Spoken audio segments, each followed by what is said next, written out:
Welcome to another blog video. বন্ধুরা, নতুন একটি ভিডিওতে আপনাদের স্বাগত জানিয়ে শুরু করছি আজকের ভিডিও। আজকে আমাদের গন্তব্য ঢাকা মানিক মিয়া অ্যাভিনিউ থেকে বরিশাল। তো ভিডিওর শুরুতেই আপনাদের বলে রাখি, আমার চ্যানেলটি যদি এখনও সাবস্ক্রাইব না করে থাকেন তবে সাবস্ক্রাইব করে বেল আইকনটি বাজিয়ে দিবেন। সেই সাথে আমার ভিডিওগুলো আপনাদের কেমন লাগে কমেন্ট করে জানাতে ভুলবেন না। বর্তমানে আমরা ধানমন্ডি 32 নম্বর সিগন্যাল পেরিয়ে হানিফ ফ্লাইওভারের দিকে এগিয়ে চললাম। আজ আমি যানজট শহর ঢাকা থেকে রওনা করেছি বাংলাদেশের সবথেকে সুন্দর রাস্তা ধরে দক্ষিণবঙ্গ বরিশালের উদ্দেশ্যে। তো আজকের ভিডিওতে আপনারা দেখতে পাবেন বাংলাদেশের সবথেকে সুন্দরতম রাস্তা। আমরা বর্তমানে টোল প্লাজাতে টোল দেওয়ার জন্য দাঁড়িয়ে আছি। টোল দেওয়া শেষ করে কিছুক্ষণের ভিতরেই সেই সুন্দর রাস্তায় চলতে থাকবো।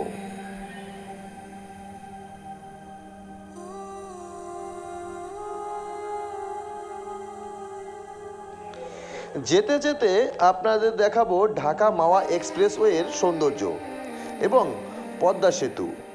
সেই সাথে আপনাদের মাঝে তুলে ধরার চেষ্টা করব গ্রাম বাংলার বৈচিত্র্যময় অপরূপ দৃশ্য। বর্তমানে আমরা রয়েছি ঢাকা টু মাওয়া হাইওয়ে রোডে। আমরা চলছি পদ্মা সেতুর উদ্দেশ্যে।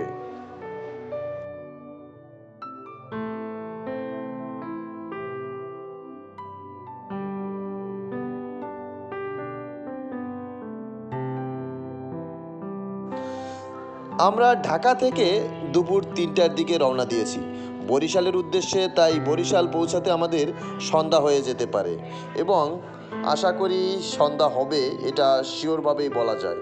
কারণ আমরা 3টা থেকে রওনা দিয়ে ঢাকা থেকে বের হতেই আমাদের 1.5 ঘন্টার সময় লেগে গিয়েছে। ইতিমধ্যে আমরা সুন্দরতম রাস্তা দিয়ে চলছি আর এই সুন্দর রাস্তার সব সৌন্দর্য উপভোগ করছি। আপনারাও দেখুন।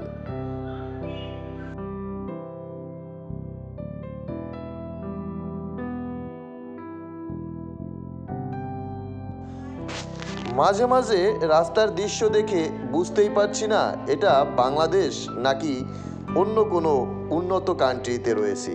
সত্যি এক অপরূপ দৃশ্য এবং উন্নত রাস্তা, যেটা দেখলে অনেকেই ভাববে আসলেই কি আমরা এটা বাংলাদেশে রয়েছি। কথা বলতে বলতে আর চলতে চলতে আমরা চলে এসেছি ইতিমধ্যে পদ্মা সেতুতে। এখন বর্তমানে আমরা সাইডের একটা রাস্তা ধরে এগিয়ে চলছি পদ্মা সেতুর টোল দেওয়ার জন্যে এবং সামনেই আপনারা দেখতে পাচ্ছেন পদ্মা সেতুর টোল প্লাজা। আমরা পদ্মা সেতুর টোল প্লাজা দিয়ে সামনে আগাতে থাকবো।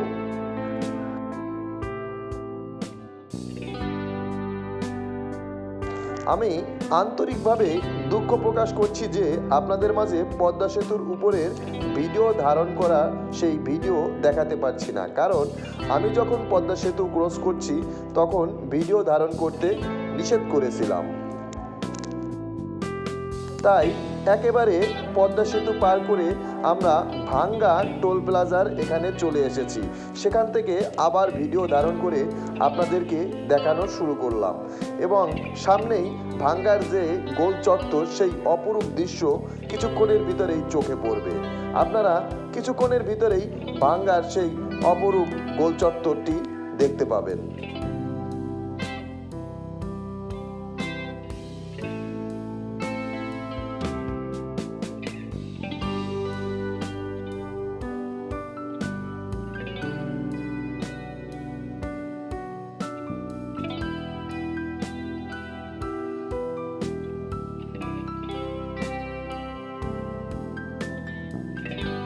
কিছুক্ষণের ভিতরেই আমরা ভাঙ্গা গোল চত্বরে পৌঁছে যাব এবং এই গোল চত্বর থেকে দক্ষিণের দিকে চলে যাব আমরা, মানে হাতের বামে। আর এই হাতের বামেই গেলে বরিশাল। এবং যদি আমরা এই রাস্তা ধরে সোজা চলে যাই তাহলেই গোপালগঞ্জ এবং সাতক্ষীরা, বেনাপোল, খুলনা এই অঞ্চলে। এবং যদি হাতের ডানে চলে যাই তাহলেই পড়বে ফরিদপুর। আমরা এখানে তীর চিহ্ন দিয়ে আপনাদেরকে দেখিয়ে দিলাম ফরিদপুর যাবার দৃশ্যটি এবং আমরা চলতে থাকলাম হাতের বামে বরিশাল রাস্তায়। তো দেখতে থাকুন এই বরিশাল রাস্তা।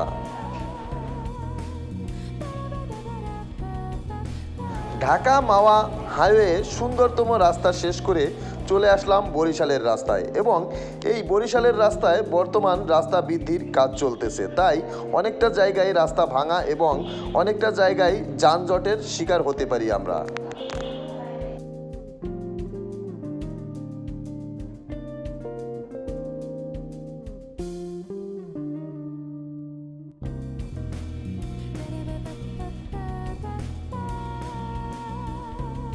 আমি যেটা ভেবেছিলাম সেটাই হলো, কিছুক্ষণ বাদে বাদেই ছোট ছোট জ্যামের সৃষ্টি হয়েছে। রাস্তায় কাজ করার ফলে এই জ্যামের সৃষ্টি হয়েছে।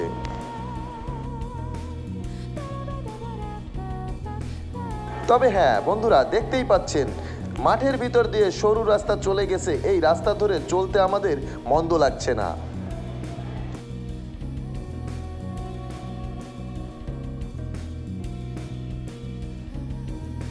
ইতিমধ্যে দুপুর গড়িয়ে সন্ধ্যা নেমে আসলো এবং সন্ধ্যা নামতে আমরা চলে আসলাম বুরঘাটা। এই বুরঘাটা পাড়ি দিলেই বরিশাল জেলা শুরু হবে।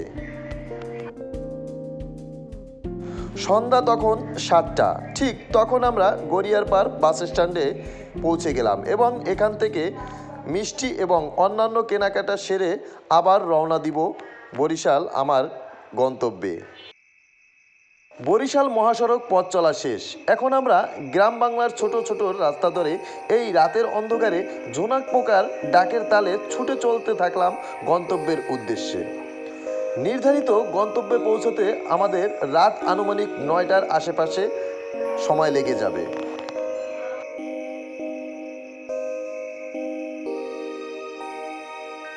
অনেকটা পথ পাড়ি দেওয়ার পরে অবশেষে আমরা পৌঁছে গেলাম স্বরূপকাঠি বা নেসারাবাদ বাজারে। এই বাজার থেকে আরও আমাদের চলে যেতে হবে ভিতরে এবং সেই ভিতরের রাস্তা এখন বর্তমান রাস্তার থেকেও বেশি খারাপ।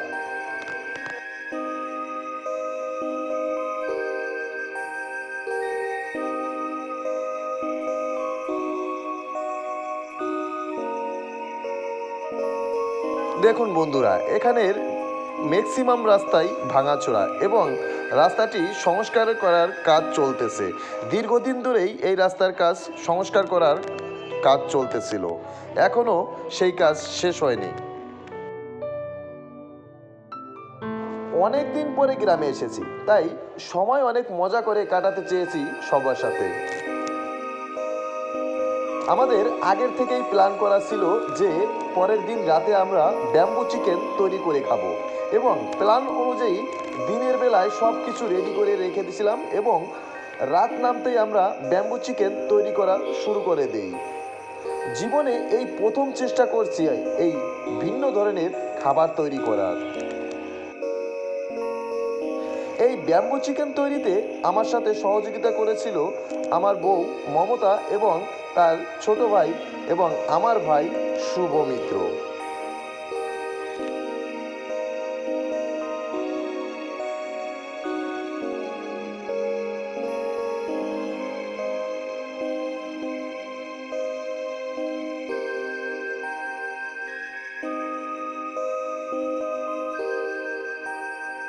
একে তো ভিন্ন ধরনের একটা রান্না, তার উপরে নিজে তৈরি করে খাবো, অন্য ধরনের এক অনুভূতি কাজ করছিল।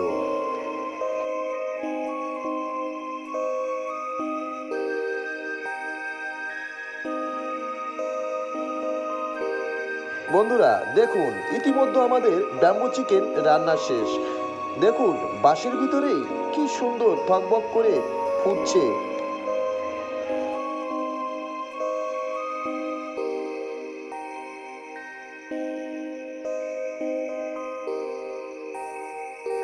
রান্না করা শেষ, তাই এবার আমাদের ঢেলে নেবার পালা।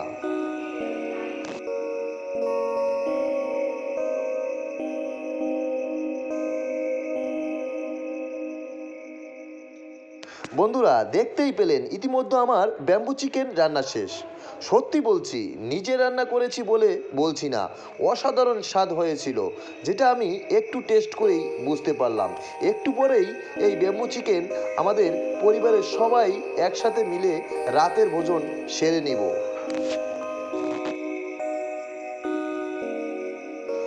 আর একটি কথা না বললেই নয়, সত্যি এই স্বাদ মুখে লেগে থাকবে অনেক দিন, যেটা ভুলতে পারবো না সহজেই। রাত পোহালেই আবার ফিরতে হবে ইট পাথরের শহরে।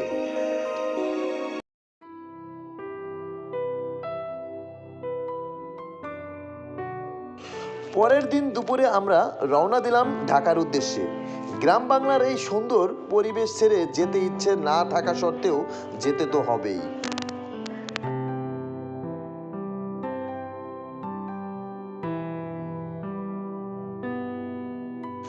আমরা ছুটে চলেছি গ্রাম বাংলার ছোটোখাটো খাল বিল নদী নালার উপর দিয়ে, এবং এখানকার ছোট ছোট ব্রিজ আসলেই খুব সৌন্দর্যের।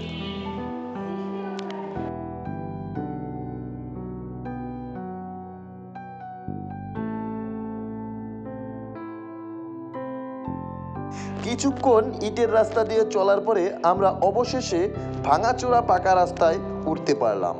এখন এই রাস্তা ধরেই আরও কিছুক্ষণ চলতে হবে, এবং এই পথ পেরোলেই আমরা ঝালকাঠি পৌঁছে যাব।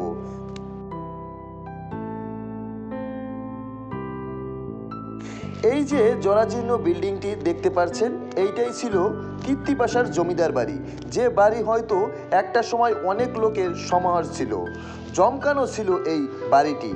আজ সেটাই প্রায় ধ্বংসের পথে। সময়ের বিবর্তনে কোথা থেকে কোথায় নেমে এসেছে। এই পথ ধরে আর 3 কিলোমিটার এগোলেই ঝালকাঠি। বর্তমানে আমরা ঝালকাঠি বাসুন্ডা বেইলি সেতু দিয়ে চলতে থাকলাম বরিশালের উদ্দেশ্যে। আমরা ঝালকাঠি মহাসড়ক দিয়ে বরিশালের দিকে ছুটে চলেছি।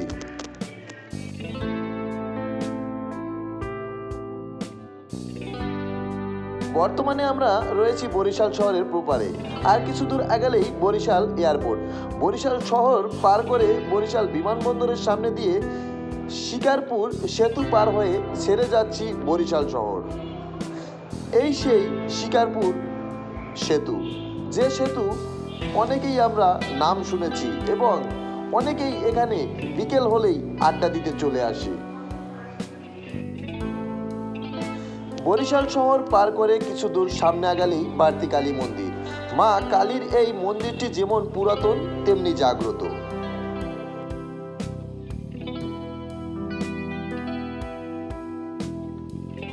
বাড়তি কালী মন্দির থেকে কিছু দূর সামনে এগিয়ে আসলেই ভুলঘাটা বাজার। দুপুর থেকে একাধারে বাইক চালিয়ে হাঁপিয়ে গিয়েছি, তাই কিছুটা বিশ্রামের জন্য এখানে চা পানের বিরতি নিলাম। চা পানের বিরতি করেই আবার রওনা দিলাম ঢাকার উদ্দেশ্যে। বিকেলের এই অস্থির সূর্যের সৌন্দর্য দেখতে দেখতে আমরা চলতে থাকলাম আমাদের গন্তব্যের উদ্দেশ্যে। ভুরঘাটা থেকে রওনা দিলে প্রথমেই মস্তফাপুর, তারপরে রাজোট, তারপরে টেকেরহাট, দেন ভাঙ্গা পৌঁছাবো। বর্তমানে আমরা ভাঙ্গা রেল লাইন ক্রস করছি, এবং সামনেই আপনারা দেখতে পাচ্ছেন ভাঙ্গা গোল চত্বর। আমরা ইতিমধ্যে ভাঙ্গা গোল চত্বরে চলে এসেছি।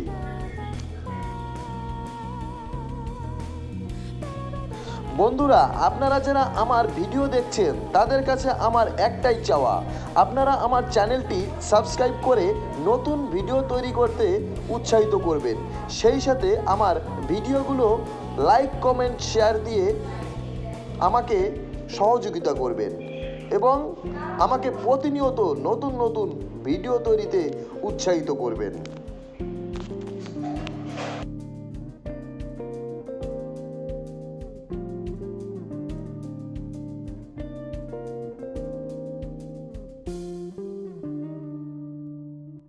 ভাঙ্গা গোল চত্বর পার করে আমরা চলে যেতে থাকলাম পদ্মা সেতুর দিকে।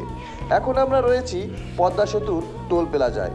আমরা টোল দিচ্ছি, টোল দিয়ে রওনা দিব ঢাকার উদ্দেশ্যে। বন্ধুরা দেখুন, আমরা এখন রাত আনুমানিক 7:30টার দিকে পদ্মা সেতুতে উঠেছি। রাতের এই পদ্মা সেতু দেখতে কত চমৎকার লাগছে।